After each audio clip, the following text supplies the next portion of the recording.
Buenas noches a todos los colegas pediatras, buenas noches a los colegas alergólogos, a los médicos y personal de la salud y buenas noches a los padres y madres de familia, que sé que la Sociedad Colombiana de Pediatría también ha invitado a varios para asistir a este webinar. Primero que todo, agradezco mucho a la Sociedad Colombiana de Pediatría por esta invitación para este webinar que espero sea muy fructífero para todos y especialmente para mí. Porque al final del seminario estaremos atentos a preguntas que puedan generarse del auditorio. Quiero hacer la aclaración, por tanto, a los colegas médicos que trataré de hacer una conferencia tal vez con un lenguaje un poco híbrido porque hay personas aquí no médicas y a quienes no son médicos, a quienes son padres de familia, de pronto que entiendan que en ciertas diapositivas puede haber un lenguaje un poquitín más técnico o más científico, pero haremos todo esto para que todos podamos escuchar, todos podamos aprovechar. De modo que comienzo presentándome, soy médico, tengo dos especialidades, especialidad de alergólogo clínico, o sea, adultos hasta 120 años de edad, y soy además pediatra alergólogo de la Universidad del Rosario, de la Texas Allergy Research Foundation de la Universidad de Antioquia y médico general de la Universidad del Rosario. Soy investigador senior de Colciencias, hago investigación con varias universidades en la ciudad de Barranquilla y con varios grupos nacionales e internacionales de investigación. He estado, ya que estamos con la Sociedad Colombiana de Pediatría, pues doy un antecedente que fui expresidente de la Asociación Colombiana de Pediatría Regional Atlántico, luego presidente de la Sociedad Colombiana, de la Asociación Colombiana de Alergia, Asma e Inmunología, y finalmente fui presidente de la Sociedad Latinoamericana de Alergia, Asma e Inmunología. He estado, pues, por tanto, muy metido en el tema académico, científico de todas estas patologías. Bien, la conferencia la hemos llamado Alergia a alimentos en niños, un reto diagnóstico en grande y terapéutico en pequeño. ¿Por qué? Porque la conferencia básicamente está guiada al diagnóstico. No va a ser una conferencia básicamente terapéutica, pero indudablemente o inevitablemente va a haber unos temas de terapéutica. Necesariamente vamos a hacer un vuelo de pájaro. Es un lapso de tiempo muy breve, muy corto, y por supuesto la inmensa mayoría de los temas no se tratarán, pero esto va a ser como un tema introductorio, un vuelo de pájaro en muchos aspectos, pero por supuesto muchos otros aspectos, muchísimos, van a quedar por fuera, imposible con tiempo tan corto, pero de lo que se trata es dar esa visión general que nos pueda ayudar a todos. Estamos hoy ante un sinnúmero de alimentos naturales, procesados y ultraprocesados. Podría yo decir, estamos ante un cúmulo de alimentos naturales que nos benefician, ante un cúmulo de alimentos procesados que no nos benefician tanto y ante un cúmulo de alimentos ultraprocesados que posiblemente nos perjudiquen un poco en la salud, especialmente cuando en los niños se convierte una rutina el alimento procesado y el ultraprocesado sobre el alimento natural, que es lo ideal. Una definición, ¿por qué? Porque hay muchas definiciones de alergia alimentaria. Vamos a leerla esta. Alergia alimentaria es una respuesta de hipersensibilidad, o sea, de una reacción más grande de lo normal a un alimento o un antígeno alimentario específico. Antígeno es aquella sustancia que produce alergia en una persona, que en la mayoría de la gente no produce, pero una persona que tiene una sensibilidad individual, a él le produce una reacción que se puede manifestar en muchas formas, como vamos a ver ahora. Se clasifican en muchas formas, pero hablemos de la clásica mediada por inmunoglobulina E. La inmunoglobulina E es un anticuerpo que está en el organismo de todos nosotros que a veces reconoce como enemigo una sustancia que es amiga para todo el mundo y cuando la reconoce como enemigo, entonces vienen todas estas reacciones alérgicas.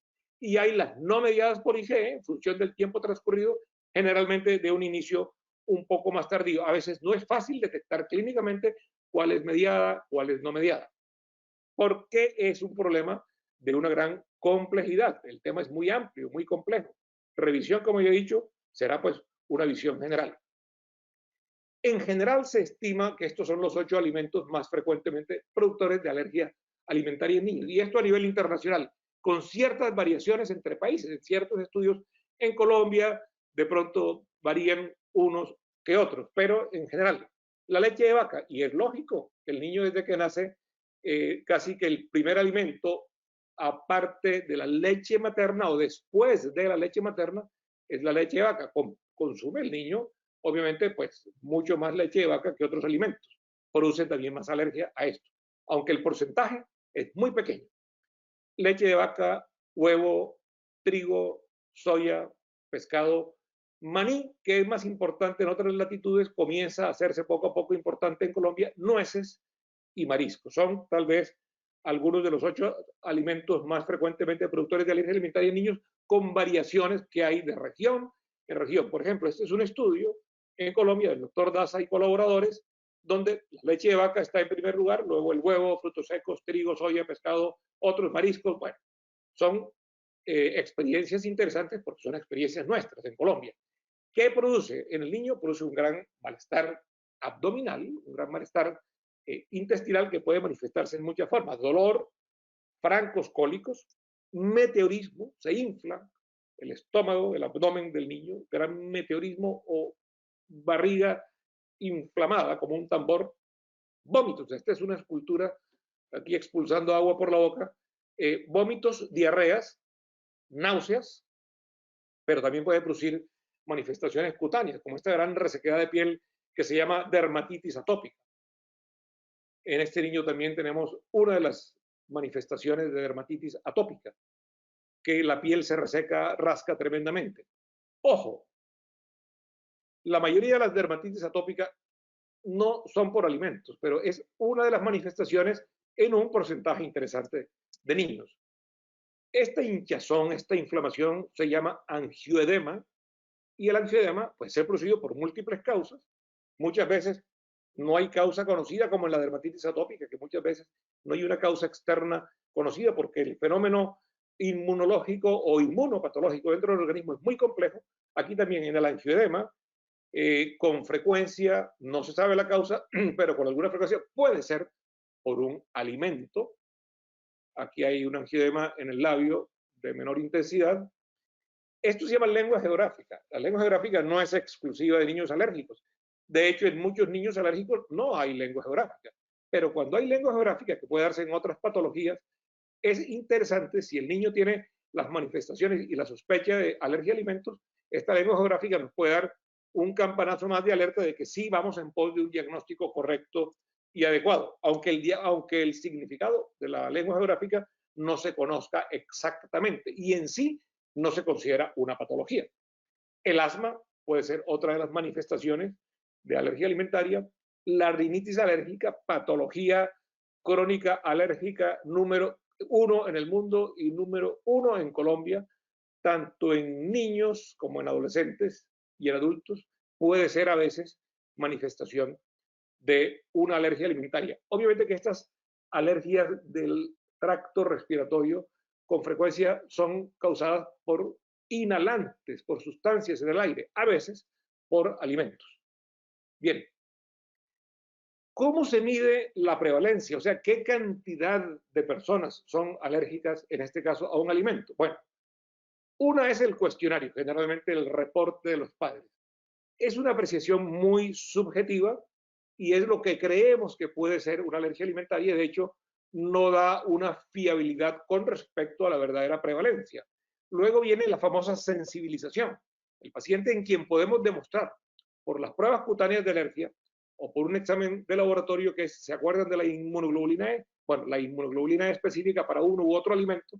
Esto nos da un mejor panorama con respecto a la prevalencia en niños, porque hay una mejor demostración. Ok, aquí hay una verdadera alergia a este o a aquel otro alimento que se ha demostrado in vivo en la piel o se ha demostrado in vitro en el examen de laboratorio. Aún así, no necesariamente esto nos da la palabra final en la prevalencia. ¿Qué da la palabra final? El organismo del niño, el reto oral. El reto oral realmente es el estándar de oro para poder entonces sí establecer la verdadera prevalencia. Pero los pasos anteriores son importantes, porque se parte de una percepción de los padres, luego de un estudio que incluye las pruebas cutáneas de alergia, el prick test llamado, y que incluye el examen de laboratorio de la inmunoglobulina específica para uno u otro alimento. Son pasos fundamentales. La prevalencia de alergias alimentarias se considera que ha venido realmente aumentando en las 2 o 3 últimas décadas y es un problema de salud pública, entiéndese bien esto. En muchos otros países, sobre todo países del norte, Estados Unidos, europeos, en fin, esto se sabe muy bien y esto llega inclusive a las instancias gubernamentales. En Colombia no ha llegado tanto, pero está tratando de llegar. Muy bien. En Europa y en Estados Unidos la prevalencia a alimentos, en general niños, se puede considerar entre 6 y 8%. ¿Esto qué significa? Que más del 90% de los niños y hasta el 94% de los niños no son alérgicos a un alimento. Esto tenemos que tenerlo en cuenta para que no haya un sobrediagnóstico. El 4.7% de menores de 2 años en Estados Unidos, el 1.2% entre 5 y 6 años. Hay estadísticas de estadísticas, hay estudios de estudios, pero miren que las prevalencias son esas, no son del 10, ni del 20, ni del 30%. Prevalencia en Europa. Este es tal vez el estudio más grande que se ha hecho en varios países de Europa, que se llama el Europreval, que ha tomado un grupo importante de niños para tratar de medir la prevalencia en poblaciones un poco más extensas, a partir de las sospechas de la información, como decíamos, basada en los padres. Es fundamental lo que los padres ven en el niño y de allí parte la información al médico. Entonces de allí parten también los estudios que tenemos que hacer para tratar de demostrarlo en la forma más fielmente posible en favor de ese niño, en favor de que si somos muy precisos, al niño no le vamos a excluir 1000 alimentos. No, al niño se le va a excluir 1, 2, 3, 4 alimentos dependiendo de lo que se encuentre verdaderamente, de lo que realmente le esté produciendo alergia. ¿Cómo se interpreta pues todo esto? ¿No? En los niños de primaria de 8 países europeos, la prevalencia fue inferior a la esperada. Miren esto qué interesante, inferior. Y sin embargo, obviamente hubo variación entre los centros, como en nuestros países latinoamericanos. Puede haber variación entre uno y otro país dentro de un mismo país en Colombia. Puede haber variación entre una y otra región. Colombia tiene ya más de 48 millones de habitantes en los verdaderos datos fiables que son los del DANE, con su director Juan Daniel Oviedo, que ha hecho una labor fantástica y perfectamente rigurosa. Son los datos en los cuales realmente hay que creer, son lo más objetivo que tenemos. Pero miren esto, la población urbana hoy es del 77%. Hace algunas décadas era mucho menor la población urbana. Se estima que para el 2050 la población urbana va a ser del 87%, solo 13% en el campo. Esto tiene una implicación importante en muchas áreas de la salud y tiene una implicación importante en el área de la alergia a alimentos, porque la alergia a alimentos, vamos a decirlo globalmente, es más urbana que rural. Entre más vivimos en la urbe y más tenemos una alimentación occidentalizada, una alimentación chatarra y una alimentación de comida rápida y una alimentación procesada y ultraprocesada, hay más alergias alimentarias. Entre más el niño nace en el campo y está en contacto con la tierra y con la hierba y con animales de granja y con comida natural y comida real, menos alergias alimentarias hay. Así que Colombia será, según esto, si no cambiamos nuestras costumbres alimentarias y las costumbres alimentarias de los niños que van naciendo, pues Colombia será un país que tendría cada vez más alergia alimentaria en los niños. Eso, sabiéndolo, no podemos permitirlo, porque sabemos cómo. La mayoría de los alergenos son proteínas, oligoproteínas, y bueno, ahí con esto se dan las indicaciones sobre riesgos y se ofrece orientación sobre el manejo de los pacientes o sobre la inmunoterapia, sobre ciertos manejos específicos de inmunoterapia oral que con ciertos alimentos se puede hacer para ir disminuyendo esa sensibilidad que el niño tiene a uno u otro determinado alimento. Bien, bueno, decíamos que esto ha aumentado muy rápidamente en los últimos 35 años, las proteínas en los alérgicos que se unen a anticuerpos y causan todo esto. Por tanto, hay un comité supracomités a nivel mundial que es comandado por la Organización Mundial de la Salud y por la Unión de Sociedades Internacionales de Inmunología. Ellos han dicho, hay que tener una nomenclatura para alergenos, para tener un lenguaje común que permita una comunicación inequívoca. Porque yo digo aquí, soy alérgico a esto, a lo otro, y no nos ponemos de acuerdo. No, a través de esta nomenclatura, que es muy fácil de bajar. Miren, este link que está aquí, este enlace de allergen.org, allí el acceso es libre y ahí podemos entrar todos los días a ver cuáles son los nuevos alergenos que hay. Y están muy bien clasificaditos. En eso es en lo que tenemos que creer y en eso es en lo que tenemos que trabajar nosotros los médicos, como médicos generales, el personal de la salud, como médicos pediatras que estamos aquí y como médicos alergólogos y como médicos gastroenterólogos pediatras y nutricionistas, etcétera, etcétera. Porque si no, estamos dando palos de ciego. Hay que ir a lo verdaderamente demostrado. Esa designación esto da una designación oficial a cada nuevo alergeno. Y miren a la izquierda los requisitos previos necesarios para que un nuevo alergeno, o sea, una nueva sustancia descubierta en uno u otro alimento, pueda efectivamente demostrarse esta sustancia, este alergeno. En un alimento hay, de hecho, varias sustancias que producen alergia. No es que el trigo produce alergia, pero ¿qué parte del trigo? Bueno, son los alergenos. Ese subcomité de nomenclatura es la que nos va clasificando. Y miren todo lo que se requiere, los pasos que se requieren para que esto se pueda hacer. Y después de esto, entonces se submiten, se envían los resultados, se evalúan por miembros de ese comité, se toma la decisión, listo, este es un nuevo alergeno, pongámoslo aquí en la lista, y finalmente se hacen las publicaciones que son respaldadas por la Organización Mundial de la Salud y la Unión Internacional de Sociedades Científicas de Inmunología. Entonces, esa es la nomenclatura que permite también que haya métodos para tratar de detectar lo mejor posible los alergenos. Pongo aquí 4 métodos. El Inmunocap ISAC se hace en Colombia, en casi ninguna parte, pero se hace. Luego los otros, María de Indor, Faber, Alex, en fin. Y hay nuevos métodos y nuevas propuestas para que en el laboratorio puedan tratar de diagnosticarse los componentes de un alimento que realmente le están produciendo alergia a esa persona. Lo ideal es hacerle todo a todos. Lo imposible es hacerlo, por muchas razones económicas, prácticas, logísticas, etcétera, etcétera. Pero es bueno saber que esto existe y que cuando pueda ser utilizado, pues utilicemos.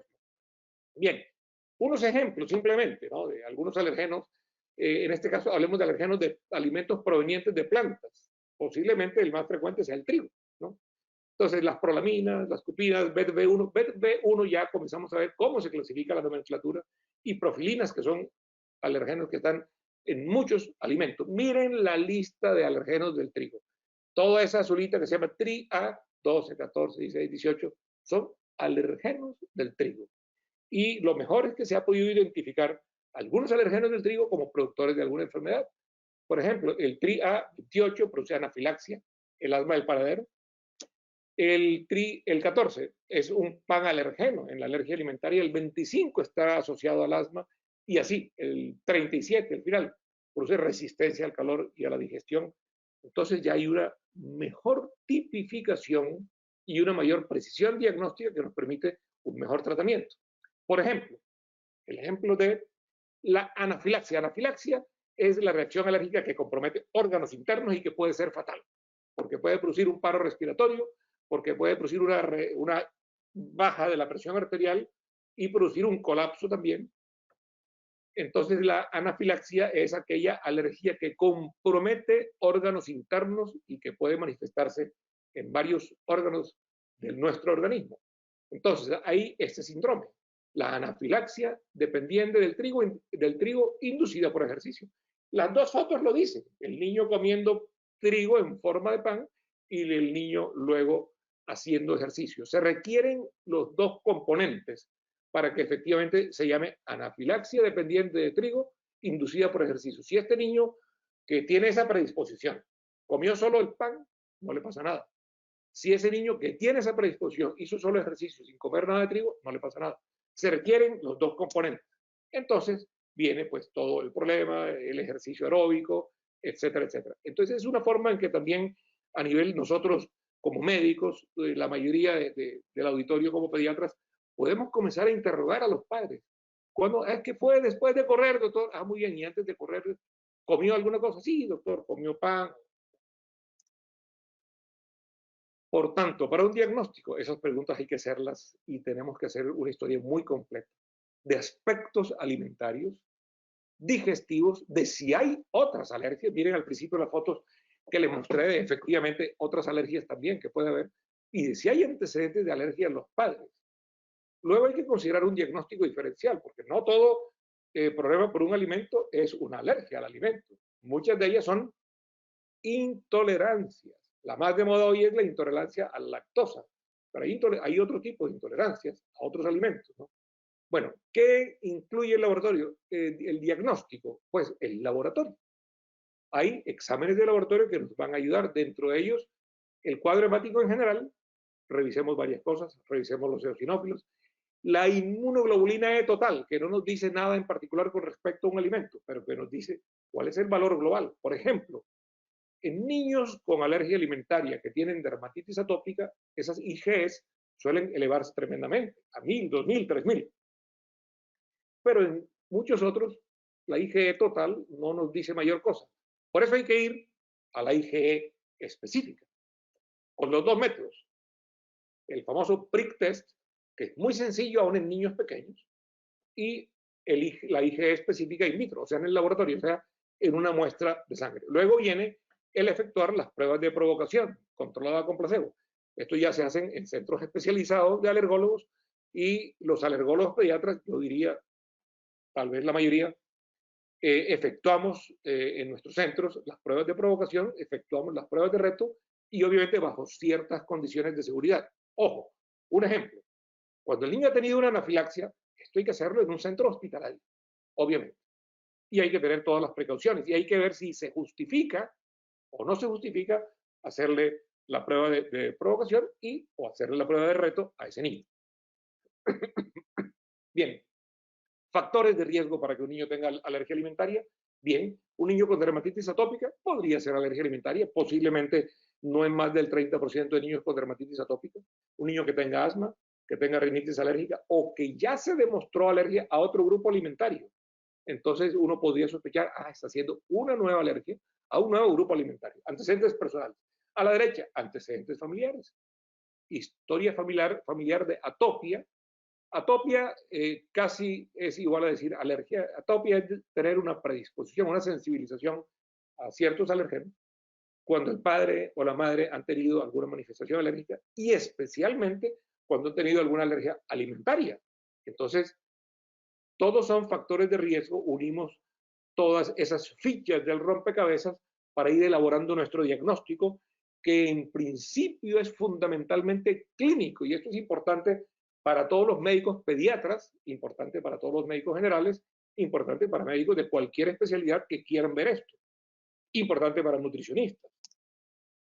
Esto es simplemente un esquema muy rápido por el cual se hace el niño arriba, hay la sospecha pues al alimento, luego es consistente con la historia, las pruebas cutáneas o la IgE específica, si son negativas no pasó nada, si son positivas se debe llegar al reto o a la prueba de provocación oral con el alimento, y si hay una reacción ya de anafilaxia que atenta contra la vida, ojo, que el riesgo es la vida, ya hay que ser pues mucho, mucho más cauto en cómo seguimos con todo esto en la dieta de eliminación lo más específica posible. Simplemente un cuadro de una publicación de hace un año de las pruebas cutáneas, el valor predictivo de las pruebas cutáneas o del prick test. Aquí está el ejemplo de la clara de huevo, de la leche de vaca, del maní y del pescado. Que si se une el prick test con la IgE específica, podemos tener un valor predictivo para lo que realmente pueda tener ese niño. Las pruebas cutáneas hoy se pueden hacer en bebés sin ningún problema si se hacen bien hechas, y en niños más grandes y en adolescentes y en adultos de todas las edades, y no cabe duda que ese prick test da una información importante, pero ojo, como todos los exámenes del mundo, el examen no es el que da el diagnóstico. Y la IgE específica, cuando tenemos la lista, esa no es la que da el diagnóstico. Y si la coge un médico de pronto que tal vez no tiene el mejor entrenamiento en esto y ve aquí arroz, papa, ñame, aguacate, en fin, miércoles, le quita el 90% de los alimentos al niño, como a veces sucede erróneamente, las amplias dietas de exclusión que no se deben hacer.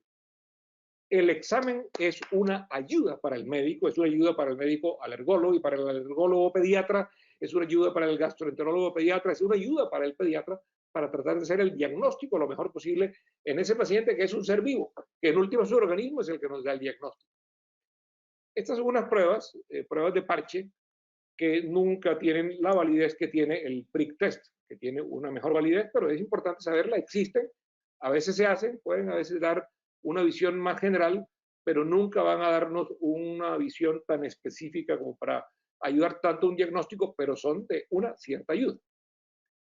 En ese estudio en Europa, simplemente se tomó una gran población, desde niños hasta los 6 y 10 años, y a la derecha los resultados y las reacciones de los alimentos, con los síntomas, primero arriba, la gran barra azul, con el diagnóstico médico, con la prueba cutánea y finalmente miremos abajo en rosado, con el reto, o sea, lo que realmente el niño presentó. ¿Qué sospechamos que es alérgico a esto? Y le damos el alimento y resulta que no hizo alergia, no era alérgico a aquello que tanto sospechábamos. Hay que hacer todos estos pasos para poder hacer unas pruebas de reto con todas las condiciones de seguridad y obtener la información más concreta y fiable posible. Hay ciertas indicaciones para endoscopia digestiva. No, el niño por ser alérgico a alimentos no tiene indicación, salvo en estos casos, cuando hay signos de mala absorción, anemia, hipoalbuminemia baja en las proteínas, dolor abdominal persistente, distensión persistente, baja del apetito persistente, inapetencia persistente, hemorragia del tracto digestivo alto y bajo.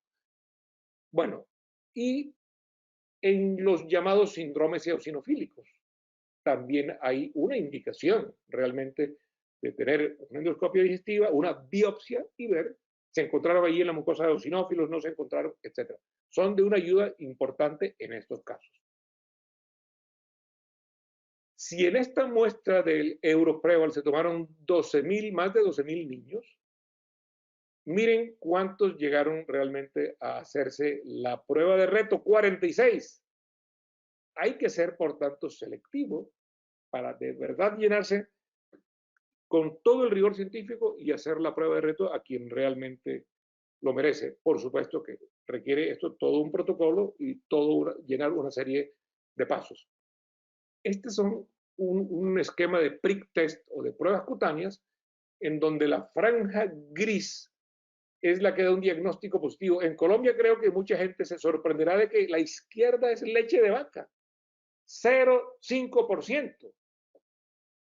Cuando en Colombia estamos diagnosticando alérgicos a la leche de vaca, yo creo que a la mayoría de los niños estamos cometiendo un error muy grande y estamos cometiendo una injusticia muy grande con los niños cuando se le quita un alimento al cual realmente no reacciona.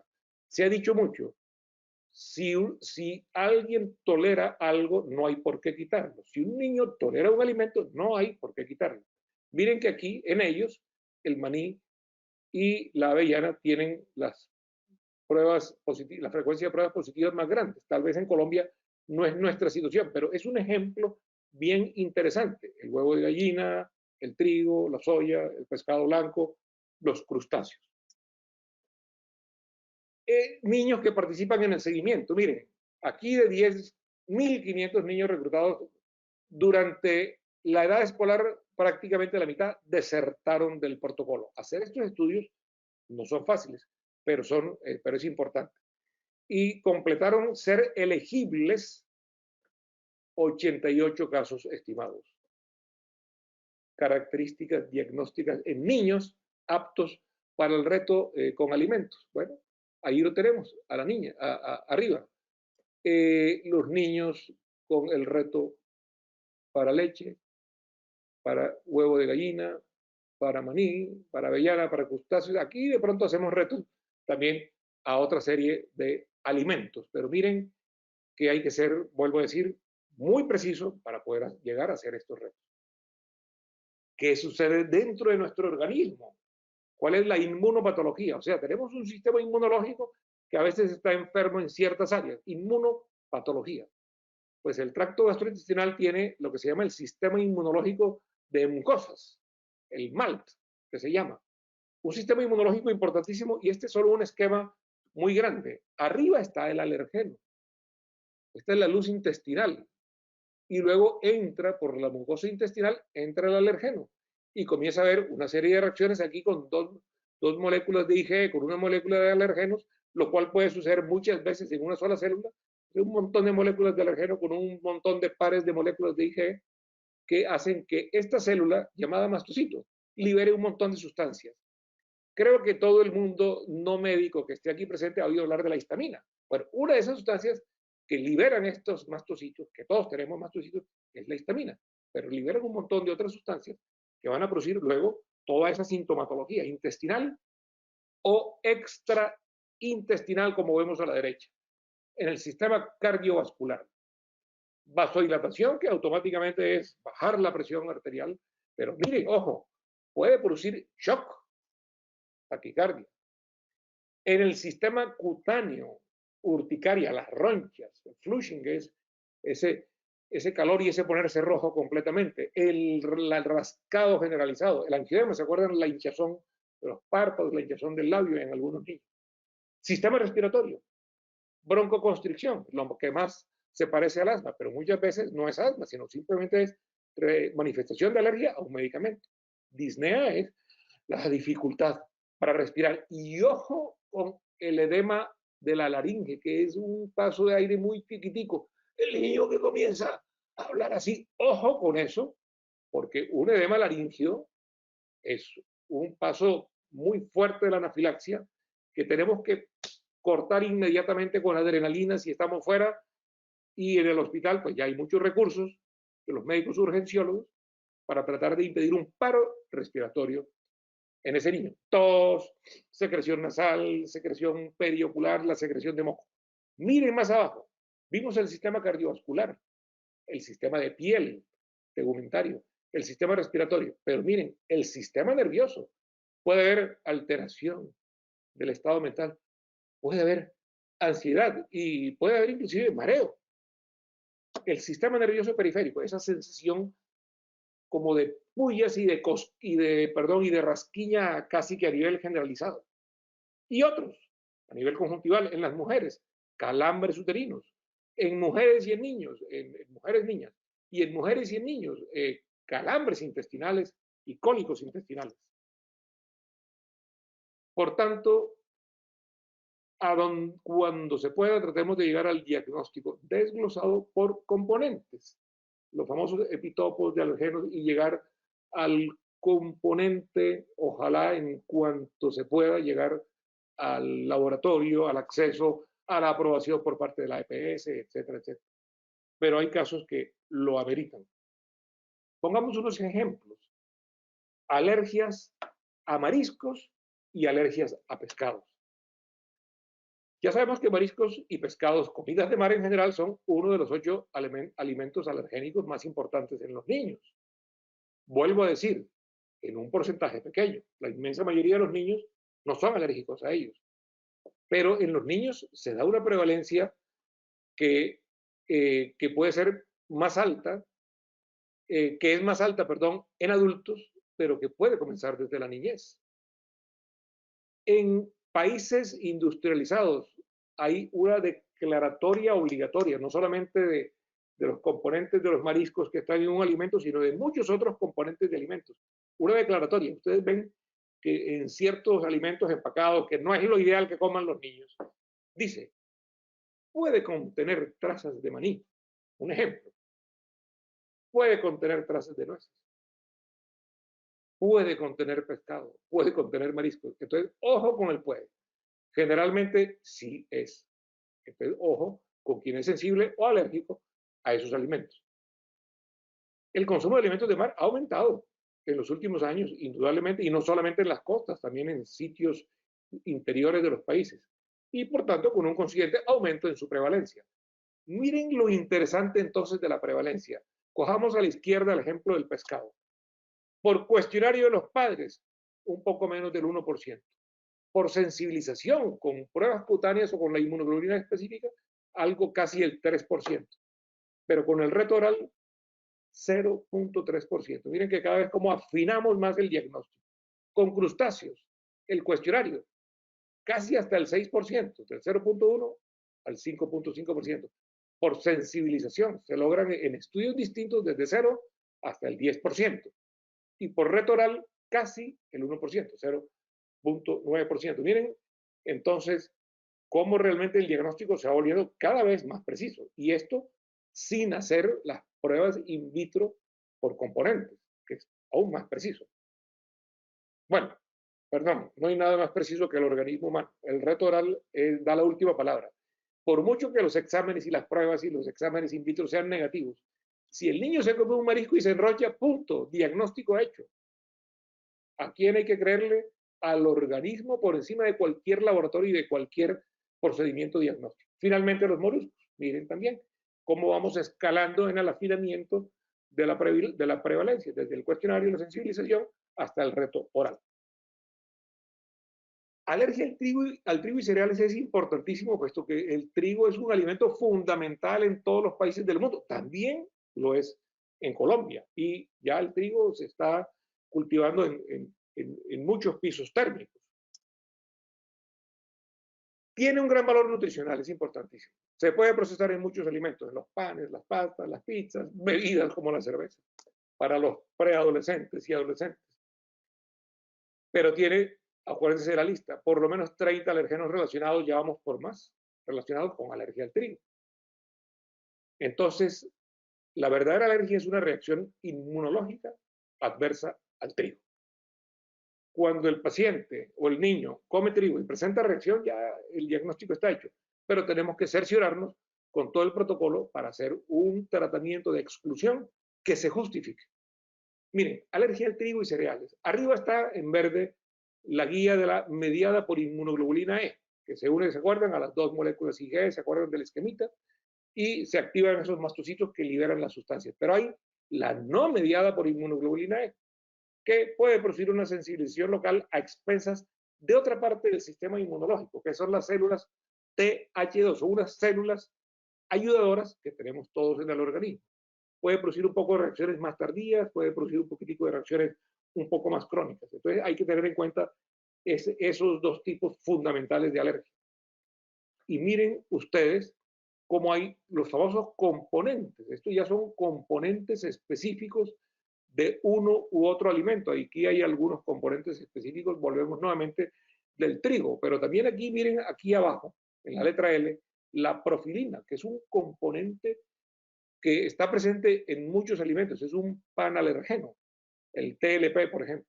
Entonces, lo ideal, esto pues lo vemos y no nos dice nada, hombre, parecen unos dibujos artísticos muy bonitos, pero es decir, lo ideal es tratar de llegar a eso en la medida de lo posible. Sabemos que estamos en un sistema de salud donde estas cosas no se facilitan, pero nosotros como médicos tenemos que saber que esto existe, que esto puede estar a la mano de más de los médicos que creemos, que hay que utilizarlo. Obviamente, ¿qué es lo ideal? Utilizarlo con el especialista en la materia, gastroenterólogo pediatra, alergólogo pediatra. Alergia al trigo y los cereales, bueno, tiene el montón de estructuras estas dimensionales, ¿no? Bidimensionales. Reacciones adversas por comida de mar. Pueden ser el famoso, pueden producir la famosa enterocolitis inducida por proteínas de alimentos, el FPS, que es un síndrome descrito en muchas proteínas de comida de mar y proteínas de otros alimentos, que puede comenzar no inmediatamente. A veces la anafilaxia comienza al minuto, a los 2, 5 minutos. Está el niño en la mesa comiendo y comenzó a presentar la reacción anafiláctica en el restaurante antes de salir y comenzó a presentar la roncha y la dificultad para respirar, la anafilaxia. Este síndrome de enterocolitis puede dar un poco más de chance, puede comenzar 1 hora, 2, 3, 4 horas después, puede producir náuseas, vómitos, una sensación de palidez, y como de decaimiento, deshidratación, en algunos casos, un choque hipovolémico. O sea, hay que reponer líquidos rápidamente en la urgencia. Pero esto puede cronificarse. Vamos rápidamente a hacer un paso muy rápido y muy fugaz por la historia. Aquí está la mamá con su hija y a la derecha está la nodriza dándole leche materna al hijo más pequeño de esta señora. Desde la prehistoria, miren, en Babilonia, ¿cierto? Existen referencias donde los niños eran amamantados, señores y señoras, hasta los 3 años. Y esto es hace muchos siglos. El Código de Hammurabi, 1800 años antes de Cristo, contenía regulaciones sobre las nodrizas que amamantaban a la mujer. En Esparta, a que amamantaban al niño. En Esparta, la esposa del rey estaba obligada por lo menos a amamantar a su hijo mayor, la esposa del rey, mínimo a su hijo mayor, pues ojalá a todos. En Egipto, el abandono de los niños era castigado, oigan, castigado. ¿Se imaginan hoy en Colombia cómo sería eso? De las madres que no amamantan a sus niños. ¿Qué castigo les damos? Bueno, se le atribuye a los romanos la promulgación de las primeras leyes de la protección al infante. Bueno, esto realmente suena chiste, pero esto es en serio, porque es lo natural, es lo que Dios ha dado, es lo que debe hacerse. Todo niño debe ser amamantado, salvo casos muy excepcionales de salud de que la madre no lo puede amamantar, casos muy excepcionales. Pero la excepción no es porque se me daña el seno, se me daña la figura, porque luego mi marido no me va a ver. Esa no es la excepción, esa no es la justificación. Con esto, la madre está pensando más en sí que en su hijo, que en la salud de su hijo y la importancia de dar leche materna tempranamente, que va a ser algo que le va a beneficiar para el resto de la vida en muchos aspectos, como vamos a ver en algunos estudios. En los griegos, el destete a los 2 o 3 años de edad. Cuando llegó el famoso 12 de octubre de 1942, que no fue un descubrimiento, pero para Europa fue un descubrimiento, pero fue una unión, un encuentro realmente de dos culturas. Aquí en América no había desnutrición, porque todas las mamás lactaban a sus hijos. Miren, y los europeos dijeron, epa, aquí hay algo interesante. Entonces comenzaron a darle un papel más importante a la lactancia materna en Europa también. Las nodrizas ya anteriormente utilizadas, a pesar de los comentarios del obstetra francés, la madre natural debe amamantar a su hijo. Sin embargo, era una profesión, había una buena paga, era una ocupación, era popular, era respetable. Pero viene la historia y cambia.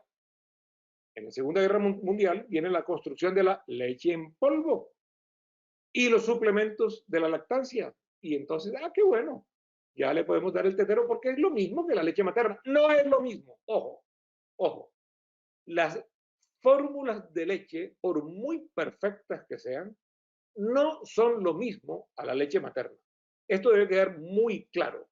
¿Son una ayuda importante en determinados casos? Sí, no en la mayoría, pero en determinados casos sí. ¿Hay que usarlas? Claro que sí. Hay que usarlas cuando se requiera. Pero en la inmensa mayoría de los casos, en la inmensa mayoría de porcentaje de niños, la lactancia materna es lo indicado. Y nos evitamos muchos de estos procesos de alergia alimentaria que hemos visto a lo largo de esta charla. Bien, pero ahora hay una con mayor concientización de la comida natural, de la comida real, de la comida tradicional, y también una mayor concientización comienza a ver de la lactancia materna. Ojalá esa concientización realmente continúe, porque en muchos estratos sociales, en todos los estratos sociales, prácticamente hay problemas para que haya una adecuada lactancia materna. Miren esto, este es un enemigo importante y esto está en muchísimos supermercados, una cantidad impresionante de leche que uno dice, bueno, ¿cuál es para cuál niño? Creo que hay una exageración en esto. Miren, esto es importante. Y el papá se confunde, entonces llama a la mamá, ¿cuál leche le compro? Bueno, creo que esto puede evitarse tal vez en la mayoría de los casos con una adecuada lactancia materna que la inmensa mayoría de las madres pueden hacer. Y entonces dejar estas leches y estos suplementos para aquellos casos en que por alguna patología realmente es justificado. Y en esos casos obviamente hay que dar. La Organización Mundial de la Salud, sobra decirlo, lactancia materna los primeros 2 años de vida. Bueno, que digan los viejos griegos en Egipto y el código de Hammurabi, etcétera, etcétera, y las esposas de los faraones. Nos adelantaron ellos siglos. Aquí tenemos que hacer. Esto simplemente son recomendaciones recientes de introducción o de alimentos para prevenir alergia alimentaria. En general, porque esto no lo vamos a leer todo, obviamente, en general, el factor común es hay que introducir alimentos más tempranamente de lo que antes se creía. De los 4 a los 6 meses, depende de cada niño. Y cuando los niños comienzan a tener una amplitud temprana en alimentos en general, su sistema inmunológico comienza a conocer un poco más de estos alergenos y comienza a familiarizarse con ellos y va a haber menos alergias alimentarias. Pero esto tiene que ser dirigido en cada niño por su propio médico pediatra. Aquí hay una actividad, una responsabilidad importante en su médico pediatra para las madres y padres que están aquí y para todos nosotros quienes estamos aquí. Confiemos más en el pediatra. El médico de cabecera de todo niño debe ser el médico pediatra.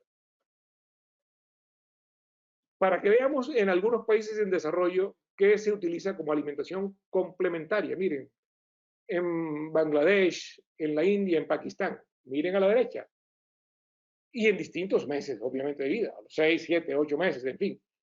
Bananas, carne de res, zanahoria, pollo, vegetales de hoja verde, huevo, pescado fresco, leche fresca, etcétera, etcétera, y muchos otros, legumbres, en fin.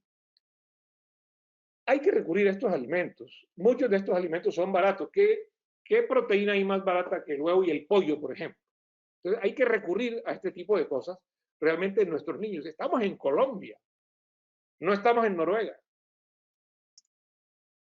Pero, perdón, pero en Noruega los niños también comen esos alimentos.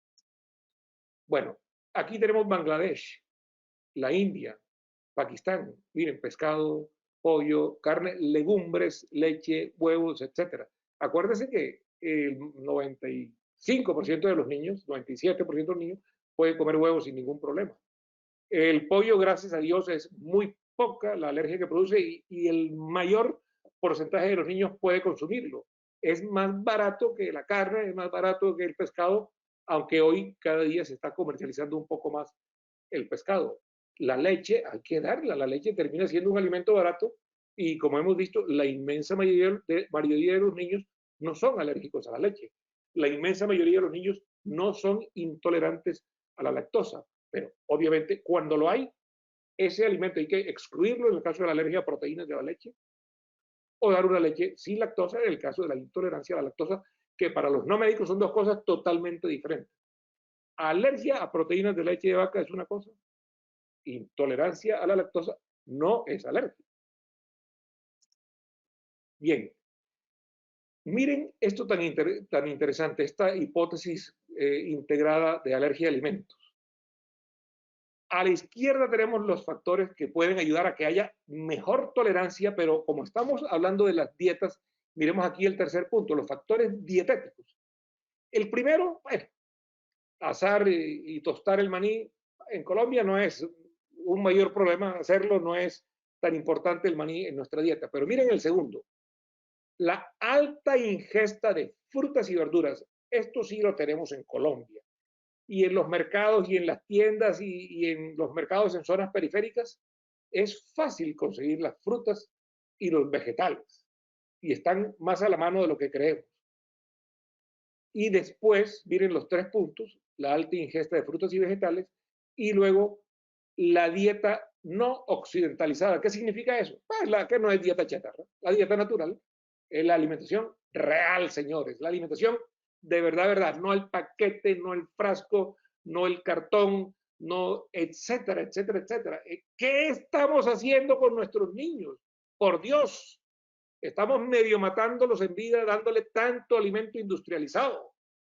Y nos hemos familiarizado con esto que nos parece lo más normal del mundo. Y no sabemos cuánto los estamos perjudicando. Bien. Luego viene lo de la exposición microbiana, entre más grandes las familias, entre el acceso al agua. De paso, el agua es la intervención en salud pública más importante que hay. Perdónenme el paréntesis que no es del tema de hoy. Y la segunda intervención en salud pública, después del agua potable, la intervención en salud pública en toda la historia de la humanidad en la salud, el agua potable. Hoy para nosotros es natural, no siempre fue así. Produjo muchas muertes por muchas diarreas. Y la segunda intervención, este es un paréntesis, pero estamos hablando del COVID, la segunda intervención más importante en salud pública que hay en toda la historia es las vacunas en general. Las vacunas son lo mejor para prevenir enfermedades infecciosas, inclusive este COVID. Cierro paréntesis. Bueno, en la columna de la derecha, ¿qué produce más? ¿Qué puede propender más a que haya alergias? La dieta occidentalizada, o sea, la dieta chatarra, la comida rápida. Evitar el sol. Hombre, hay que asolearse aunque sea 15, 20 minuticos al día y recibir, como decimos, recibir vitamina D. El sol no da vitamina D, pero el sol ayuda a que procese el organismo nuestra vitamina D. Caramba, la tenemos gratis, hagámoslo. Yo sé que hoy estamos acostumbrados a los antisolares, etcétera, etcétera, pero hay una cosa natural en el mundo que se llama el sol. Debemos utilizarla en favor de nuestra salud y la salud de los niños. Obviamente hay que evitar 3 horas del sol de 12 del día a 3 de la tarde, por supuesto. Pero un poquitín de sol diario no solamente no hace daño, hace mucho bien a la salud y a la salud alimentaria de los niños. Esto es lo mismo porque de este esquema vino un par de años antes de este señor, de estos investigadores, que es lo mismo que vimos allí, puesto simplemente, pero ¿por qué lo traigo? Porque primero fue la primera integración de factores que pueden ayudar a tener tolerancia contra la alergia alimentaria y a la derecha la columna verde de los factores que pueden ayudar a que haya más alergia. Pero ¿por qué lo traigo? Porque fue publicado en Nature y todos los personal de la salud que estamos aquí presentes sabemos lo que significa una revista Nature o Nature o Natura o Natural, que tiene un montón de áreas, porque la revista Nature son varias revistas Nature, ¿no? Pero este fue un primer, o sea, esto es de vital importancia, esta publicación es de vital importancia y hay que creerle a los factores protectores y a los factores inductores de alergia. Hablemos rápidamente de la ventana de oportunidad. ¿Qué es la ventana de oportunidad? Hombre, hay un periodo crítico, los primeros 1000 días del niño, los primeros 3 años del niño. Un periodo crítico en que dependiendo del alimento que le demos, de las condiciones de la vivienda, de con qué relación tiene con el mundo, o si lo dejamos solamente allá en un 8º piso moviendo solamente los músculos estos y los músculos orbiculares ante una pantalla, o el niño va a la playa, a la arena, come arena de playa cuando nació, ni modo, ¿cómo hacemos?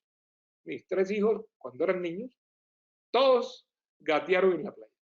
Y a la finca y al campo y a estar en contacto con animales de granja, etcétera, etcétera. Ese niño que tiene más contacto con ambientes rurales y con alimentación natural, tiene un sistema inmunológico mucho más amplio, mucho más fuerte y mucho más equilibrado. Los primeros 3 años de vida. Bien, veamos solamente la negrilla. Las investigaciones recientes indican que existen amplias oportunidades de encuentros microbianos tempranos. Contacto con las bacterias desde que el niño nace pueden ser muy determinantes para su salud, a favor o en contra. Por ejemplo, el niño que nace por cesárea, al pasar por el canal vaginal, va a estar en contacto con una serie de bacterias que van a ayudarle realmente a tener un mejor sistema inmunológico, a diferencia del niño que nace por cesárea. Este es un ADN, este señor está moviendo el ADN, no lo está cambiando, pero está cambiando su expresión. Doy rápido porque veo que ya vamos cortos de tiempo. Y este es el ADN, donde las 2 moléculas de la mitad fueron metiladas. ¿Qué significa esto? Que estamos cambiando la expresión del ADN. La podemos cambiar a favor con comida natural. Podemos cambiar el ADN, metilarlo. No cambiamos el ADN, cambiamos su expresión. O podemos cambiarlo en forma. Démosle comida chatarra, démosle comida ultraprocesada y lo cambiamos. Una metilación del ADN en contra de la salud del niño. Este es un estudio muy hermoso, hecho en Suecia, pero dirigido por una colombiana, la doctora Natalia Acevedo, en donde si vemos abajo alergenos alimentarios, vemos que aquí está en la sangre de cordón, los 2 primeros años de vida y los 5 primeros años de vida. cuando se tiene la explicación de qué ha pasado aquí, miren que aquí hay más palabritas rojas, significa que hubo más sitios del ADN que se metilaron en los 2 primeros años de vida. La importancia de la alimentación que le demos al niño los 2 primeros años de vida. Somos responsables de darles una alimentación de verdad, una alimentación real, una alimentación natural, una alimentación tradicional. Hemos hecho nuestras propias investigaciones, vamos a terminar ya con esto. Esta es una investigación que coordiné para toda Latinoamérica, que fue publicada en Long en el 2017, que es dieta y salud respiratoria en 11 países latinoamericanos en 38 ciudades, que encontré y con el grupo. Este es un grupo de colombianos y un grupo de Johns Hopkins que me ayudaron con todo el análisis epidemiológico para tener unos resultados bien confiables. Fue publicada aquí en Long. ¿Qué encontramos? Rápidamente, miremos la columna de la derecha. Esta línea es la línea neutra. Todo lo que está a la derecha son factores de riesgo para alergia. Lo que está a la izquierda, aquí no hay ninguno a la izquierda, son factores protectores. Entonces, miren aquí el cuadro verde. Síntomas de asma y comida chatarra en adolescentes latinoamericanos. En todos la comida chatarra fue un problema para el asma. Más asma, más severidad de asma. La comida, miren, la comida chatarra. Aquí tenemos, no en asma, sino en dermatitis. Comida chatarra, igual, miren, a la derecha están todos. Aquí se salvó Panamá, Perú y Venezuela con unos grupos poblacionales mucho más pequeños. Pero el grueso y el rombo este blanco de abajo es que él dice el promedio general de Latinoamérica. Comida chatarra perjudica la dermatitis atópica. Aquí veamos síntomas de asma y comida chatarra ya no en adolescentes, ahora en niños latinoamericanos. Todos factores de riesgo. Y miren que aquí está México y Colombia punteando. Nuestro país es uno de los punteros en que la comida chatarra en niños y en adolescentes es un problema. Y yo aquí hago el análisis de este artículo y de esta investigación en mi especialidad, que es alergología. Pero la comida chatarra perjudica un montón de otros sistemas en el organismo. Síntomas de asma y comida chatarra en adolescentes latinoamericanos. El rombo blanco a la derecha es todo un problema. En cambio, ahora comparemos. Ahora hablemos, miren el cuadro a la izquierda. Síntomas de asma y frutas y verduras. Arriba en niños, abajo en adolescentes latinoamericanos. El rombo se nos fue a la izquierda. Señores, las frutas y verduras protegen, no evitan las alergias. Las vuelven menos prevalentes, las vuelven menos severas en niños y en adultos, en niños y adolescentes, que fue mi investigación. Niños de 6, 7 años, adolescentes de 13, 14 años, en toda Latinoamérica. Vamos a creerle a este estudio, que es un estudio muy grande. ¿Qué significa vamos a creerle a este estudio? Es, recomendemos frutas y verduras que los niños la coman todos los días y de paso extrapolémoslo a nosotros los adultos, que la comamos todos los días. Ayuda en las alergias y ayuda, como digo, en otros sistemas. Y 2 años antes, en el 2015, había hecho esta investigación que nos publicó Nutrients, aquí también con un grupo de investigadores colombianos y en este caso con un grupo de investigadores epidemiólogos del Imperial College de Londres. No veo, de este no voy a mostrar sino esta diapositiva y solamente el título, porque el título es el resultado de esta investigación, que esta no fue en Latinoamérica, esta fue en Colombia. Luego hice la de Latinoamérica. La dieta tradicional, llámese dieta real, dieta de verdad, está asociada con un riesgo reducido de dermatitis atópica y de sibilancias en niños colombianos. Aquí, amigos, todos presentes, no estamos comiendo cuento chino, este es nuestro propio cuento. Así que la dieta en nuestro país influye a favor, metilamos el ADN a favor o en contra. Depende de lo que nosotros, como responsables de los niños, le brindemos a ellos. Y miren, interesante. Aquí están los 2 títulos de estos 2 estudios que he mostrado, el latinoamericano y el colombiano, que vienen siendo citados en gastroenterología hace poquitos días, de noviembre del 2021, hace un mes en Children, pero la referencia que más me encantó fue esta de hace un año, en el 2020, que es una de las referencias, estos 2 estudios nuestros, una de las referencias de la Agencia Española de Seguridad Alimentaria y Nutrición y en el impacto del consumo de alimentos ultraprocesados en la salud de los consumidores. Entonces, estos estudios latinoamericanos y colombianos han rebasado las fronteras. Y si otros, inclusive institucionalmente, en este caso un país como España, o estos otros investigadores, creen en ello, por favor, amigos, creamos en ello, démosle dieta natural a nuestros niños para evitar todas estas alergias alimentarias o disminuirlas. Proyección terapéutica, solamente rápidamente, porque no era el objeto de esta conferencia la parte terapéutica. Inmunoterapia oral, inmunoterapia sublingual, inmunoterapia epicutánea. Hay algunas de estas cositas, por ejemplo, en inmunoterapia oral, que se vienen realizando y que realizamos algunos en Colombia con ciertos alimentos. Esto exige un protocolo, no nos vamos a quedar en ello, pero simplemente decir, el protocolo a veces puede ser largo. Y algunas conclusiones. En cuanto a las estrategias de tratamiento de alergias alimentarias, todavía estamos en un periodo muy en pañales, vamos logrando muchas cosas a nivel mundial, y además de la inmunoterapia o tratamiento inmunológico, vendrá el uso de biológicos, medicamentos biológicos, que también indica ser prometedor. Y obviamente es necesario investigar más, pero mientras tanto comamos, aquí está el pescado, la carne, el pollo, las legumbres, las nueces, las frutas, las verduras, etcétera, etcétera. Comamos comida natural. Entonces, los mayores nos dicen, cuando yo tenía tu edad, no había alergias alimentarias. Y todo parece indicar que es verdad que nuestros padres y nuestros abuelos comían comida natural, no había alergias alimentarias. Ese niño pequeño de azul, posiblemente cuando sea grande, con esta nueva onda de la comida natural, de la comida sana que van a tener tal vez niños que comienzan a vivir, quiera Dios que sea así, este niño actual tan alérgico cuando sea padre va a decirle a su hijo, cuando tenía tu edad había alergias alimentarias. Muchas gracias, muy amables, y bueno, si queda algún tiempo para algunas conversaciones, para algunas preguntas, con el mayor de los gustos. Gracias.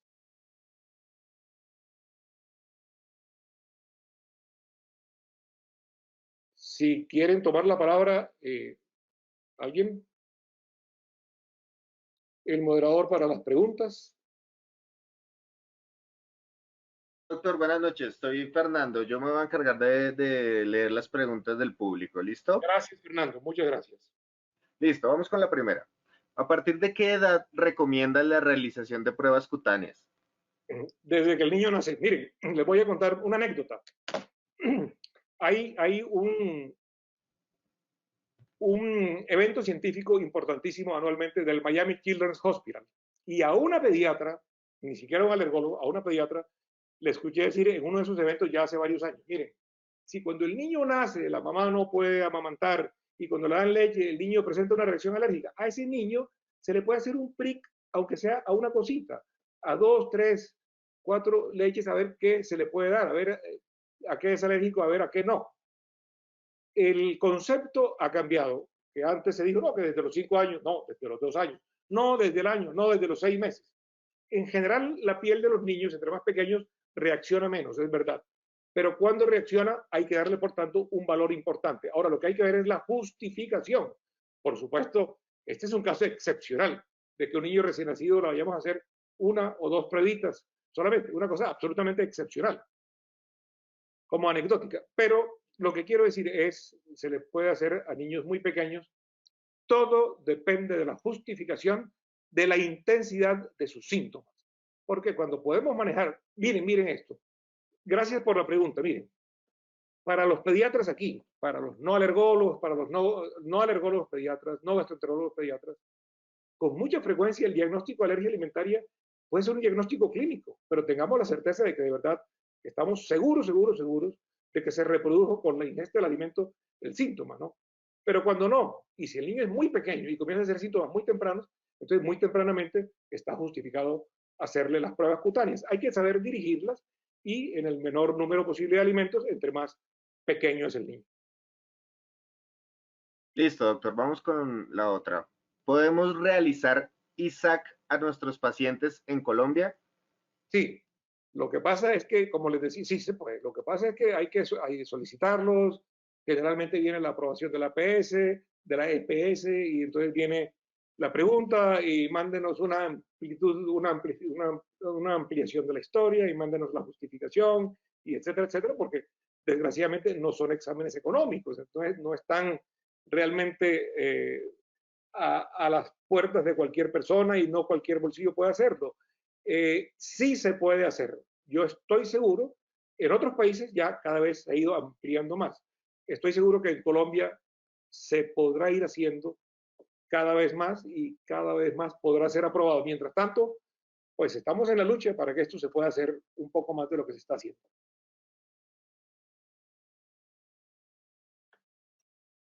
Listo, doctor. Vamos con la siguiente. ¿Sí? Prick test, edad mínima de uso cuando lo justifica la clínica. Muy bien. Como lo comentábamos con la primera pregunta y casi que está incluida en esta pregunta cuando lo justifica la clínica. Lo que hay que tener presente es cuándo lo justifica la clínica, porque si un niño muy pequeño está haciendo, pues hombre, alergia a las nueces, y es evidente, la mamá dice, no, es que ya son 3 veces que ha comido y 3 veces que se ha enrochado. Bueno, caramba, casi que él nos hizo el diagnóstico. Quiero ser muy práctico para quienes no son alergólogos pediatras, para quienes no son gastroenterólogos pediatras. Ahí está justificada la exclusión, ni siquiera de las nueces. Bueno, no, sí, perdón, ni siquiera de los frutos secos, no, de la nuez. Posiblemente no de la avellana, posiblemente no de otro fruto seco, ¿no? Entonces, todo depende de la justificación, pero no siempre la cosa es tan evidente. No siempre es tan evidente.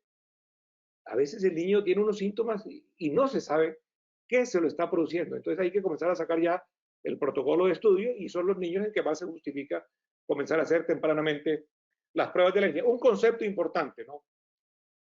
Cada vez debe saberse que en cuestión de alergia, y específicamente en este caso en cuestión de alergia alimentaria, entre más precozmente se hagan las cosas, más se va a beneficiar al niño. Y de paso, y lo repito porque ya lo dije más de una vez en la charla, entre menos amplia la dieta de exclusión es mejor para el niño. No hagamos amplias dietas de exclusión, elimine esto, esto, esto, esto, esto y esto y esto y esto. No, no la hagamos. Creámosle un poco a los exámenes, creámosle un poco al organismo del niño y tratemos de ser lo más precisos posible para que cuando se requiera una exclusión sea lo menor posible. 1, 2, 3 alimentos. Hombre, hay casos de casos, obviamente. Listo. ¿Cuáles alimentos no lácteos producen proctocolitis en lactantes? Bueno, varios alimentos no lácteos pueden producirlo y acuérdense que el lactante es un niño que ya puede estar con alimentación complementaria. Ciertos alimentos de mar pueden producirlo, el trigo también puede producirlo, varios alimentos pueden producirlo. Y si estamos hablando de ese diagnóstico, estamos hablando básicamente de la no mediada por inmunoglobulina E.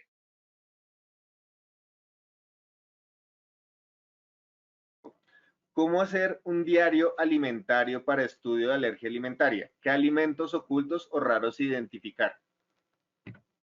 Importantísimo, mire, es que yo agradezco mucho todas las preguntas que ha habido y porque realmente de pronto son detalles que pues no expresé yo durante esta charla. Todas son muy buenas y muy prácticas, ¿no? Esto del diario es fundamental. Es más importante aún cuando no hay claridad en las cosas. Hay que llevar el diario, realmente hay que llevar el diario y las madres y padres pueden aprovechar. Si el tiempo va pasando, caramba, ¿por qué no irlo aprovechando como un método diagnóstico? Miren, esta semana voy a excluirle tal alimento, esta semana voy a excluirle tal otro, esta otra semana o 10 días, podemos elegirlo así, voy a excluirle tal otro y podemos hacerlo al revés. Cuando yo sospecho de que el niño puede ser alérgico y que es una alergia, digamos, leve, que se puede tratar en casa, que no es una cosa severa, podemos hacer al revés. Yo, caramba, voy a observar qué pasa con este alimento.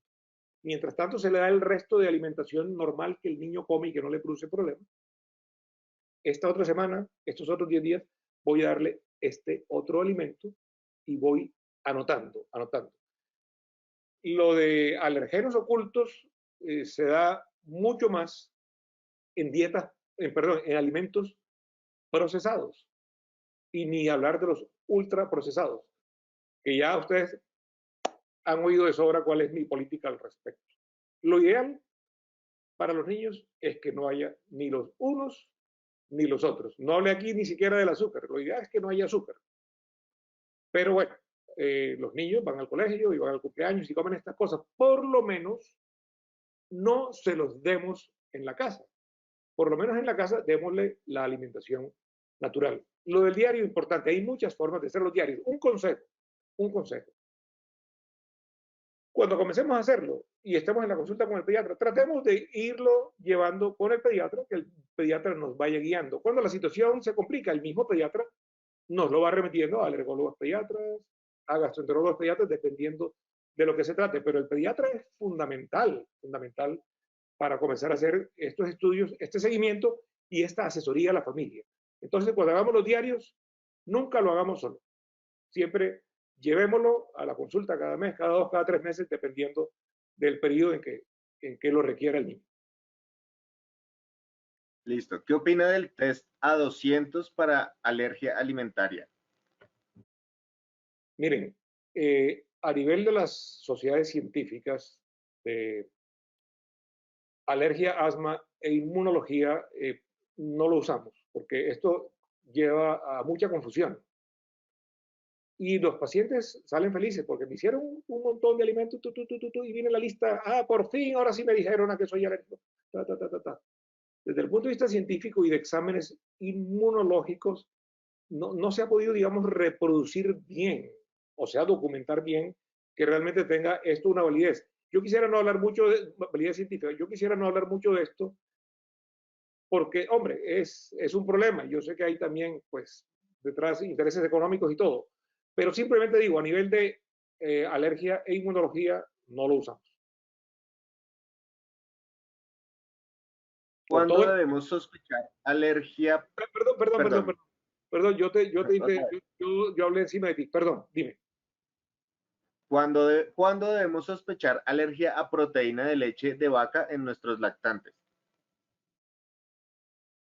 Esa pregunta es dinamita. Es dinamita porque es que es un verdadero reto diagnóstico, reto diagnóstico. Pero hombre, si cada vez de pronto ya el lactante, bueno, pasó sus 6 meses de lactancia exclusiva, de pronto ya comenzamos a darle además alguna leche, alguna cosa, y en ese momento el niño, ojo con esto que voy a decir, comienza a tener síntomas a distancia. ¿Qué significa? No solo síntomas intestinales. Miren, interesante. A veces la alergia alimentaria no da síntomas intestinales, sino síntomas a distancia. Entonces, cuando cada vez que ese lactante se le da leche y comienza a tener síntomas a distancia, comienza a hacer dermatitis atópica, o ya la tiene, pero cada vez que se le da la leche comienza y se exacerba la dermatitis atópica, o comienza a tener la famosa roncha de la urticaria, el famoso eczema, o hacer síntomas intestinales. Hay que sospecharla, pero ojo con esto. Cuando el niño presenta únicamente síntomas intestinales, hay que hacer un buen diagnóstico diferencial entre una posible alergia a proteínas de leche de vaca o una posible intolerancia a la lactosa, cuando los síntomas son solamente intestinales. Hay que hacer, para esto tenemos a nuestro médico pediatra que nos va a asesorar y cuando se requiera se remite al subespecialista para tener una mayor precisión. Pero la clave de los síntomas a distancia es importante, porque la intolerancia a la lactosa da solo síntomas intestinales. No es una alergia, es una intolerancia local. Viene la famosa lactosa, que es un azúcar, llega al intestino y no está esa enzima que rompe el azúcar, esa enzima que se llama la lactasa, o hay poca lactasa. Entonces no se digiere bien la lactosa y vienen los síntomas intestinales, que se infló la barriga, que náuseas, vómitos, eructos, flatos, gases por abajo, etcétera, etcétera, cólicos, en fin. Entonces, con un poquitico de precisión uno podría ya comenzar a inferir. Y de hecho el pediatra ya puede comenzar a inferir.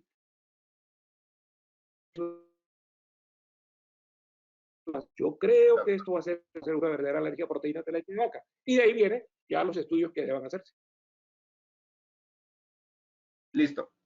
¿Qué opina de la dieta de la madre que amamanta para mejorar el cólico del lactante? Bien, la dieta de la madre, que, miren, pregunta excelente, que no hablé de la dieta de la madre, ¿no? Pero la dieta de la madre es importante porque, primero que todo, sí, efectivamente, trasplacentariamente, cuando el niño está en inútero, se van algunas de las, o pasan algunas de los alergenos al bebé, al feto, y ya cuando la madre está lactando, a través de la leche materna pueden pasarse más unas que otros alergenos. La dieta es importante, pero de la madre. Pero entonces, ojo, tenemos que ser también muy precisos. Entre más precisión diagnóstica haya, es mejor, para no quitarle a la madre un sinnúmero de alimentos que la pueden estar beneficiando y de paso beneficiar al bebé por la lactancia materna, sino quitarles aquellos que realmente le pueden estar produciendo problema al bebé. Se documentó que ese bebé ya de 8 o 10 meses es alérgico al pescado, está requete documentado. Pues hombre, entonces la madre, mientras tanto y mientras siga lactando, pues no coma pescado. Estoy hablando de casos muy específicos, pero no siempre todo es tan fácil. Por eso los estudios.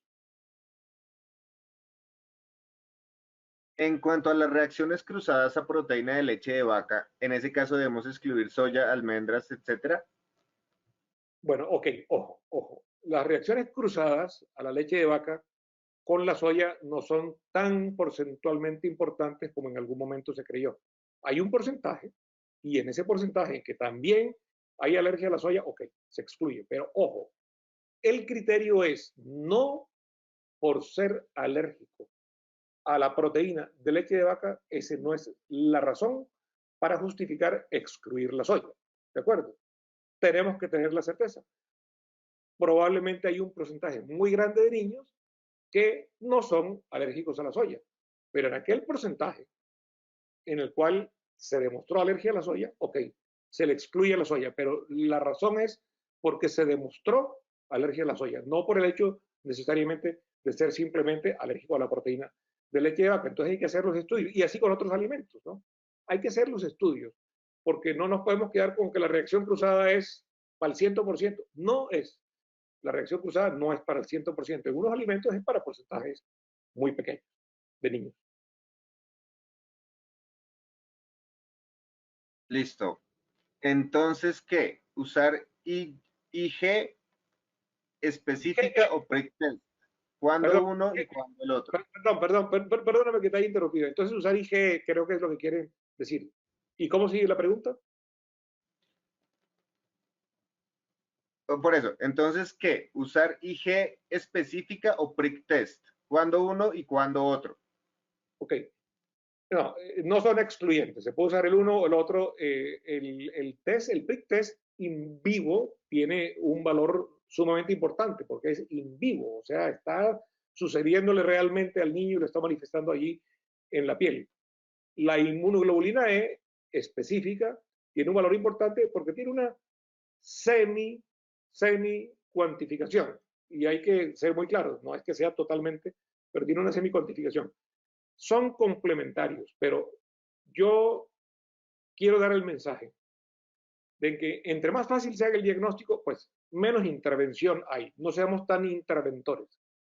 Si a nosotros los alergólogos nos llega el niño con alergia alimentaria, hacemos la prueba cutánea, la diagnosticamos, efectivamente excluimos el alimento, el niño mejora, en fin, pues no tuvimos que hacer la IG específica del laboratorio. Lo que pasa es que a los alergólogos pediatras generalmente no nos llegan los casos más fáciles y más simples, sino casos un poco más complejos. Entonces hay que recurrir a ambas cosas en muchos casos, no en todos los casos, pero pueden ser complementarios y no siempre la información que da una equivale necesariamente a la otra. Con frecuencia son equivalentes. Bueno, doctor, y una última pregunta porque ya se nos agotó el tiempo. Por mí no hay problema. Entonces, sería la siguiente. ¿Cuáles son las frutas a las que nuestros niños son más alérgicos? Bueno, miren, la mayoría de los niños no son alérgicos a la inmensa mayoría de frutas, pero hay algunas fruticas. Increíblemente, de pronto se ve que el mango, bueno, hay un síndrome que se llama el síndrome polen fruta. Y es que cuando la persona es alérgica a ciertos pólenes, puede hacer alergia a ciertas frutas también, a ciertos, porque comparten ciertos alergenos. Lo que yo, bueno, el melocotón también puede producir, el banano puede producir, y el aguacate es una fruta, ¿no? El aguacate puede producir también, pero yo no quiero dar la impresión aquí de que miércoles, ahora la piña, quiero poner una anécdota, ¿no? Hay mamás que me han preguntado, el niño entonces es alérgico a alimentos, doctor, o sea que no puede comer piña. Yo digo, ¿y por qué no puede comer piña? Porque la piña produce alergias. Entonces yo le digo, miren, la piña produce alergias a quien es alérgico a la piña. Quien no es alérgico a la piña, la inmensa mayoría de la población, puede comer piña. Pero lo que yo quiero es que seamos muy precisos y no dar la impresión de que las frutas producen alergia. No, las frutas, la inmensa mayoría de las veces no producen alergia y cuando producen son unas frutas, no la mayoría de las frutas. Así que sigue siendo válido el consejo de recomendar dar frutas y verduras todos los días a nuestros niños. Listo, doctor, eso es todo hasta el momento. Muy bien. Muchas gracias a todos ustedes a toda la audiencia y gracias a ustedes por su apoyo técnico también.